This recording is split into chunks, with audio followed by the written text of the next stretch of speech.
لا توحشنك غربة بين الورى.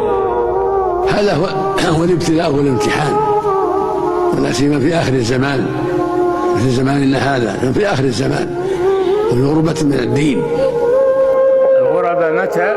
إذا فسد الناس. شوف الناس كلهم، ما هم بالكفار، الكفار معروفين، لكن فسد المسلمون، فسدوا، دخلهم ما دخلهم من الأفكار والآراء والأهواء والفرق والمناهج والجماعات المختلفة.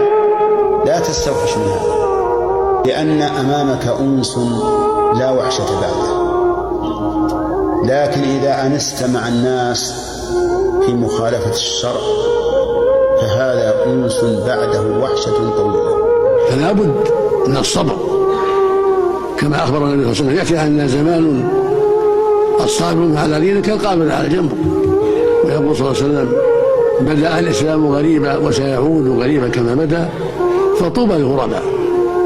أن تلزم طريق الرسول صلى الله عليه وسلم، ولو أصبحت غريبا بينهم اصبر على الغربة، اصبر على الغربة. ومن يطع الله والرسول فأولئك مع الذين أنعم الله عليهم من النبيين والصديقين والشهداء والصالحين وحسن أولئك رفيقا.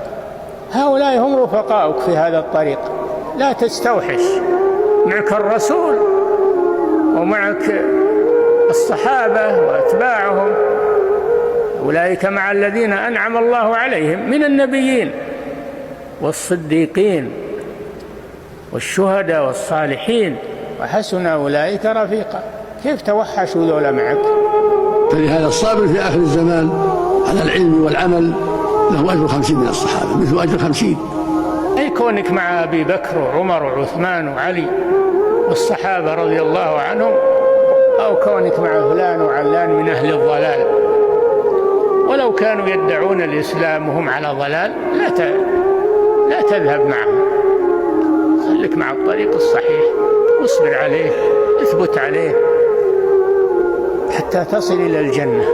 فإذا عرف مما تعلم الحق ثم رأى ما يضاده حمد الله على البصيرة، وحمد الله أن جعلهم من عرف هذا الحق، ثم يعمل بما يستطيع من إنكار المنكر والدعوة إلى الخير.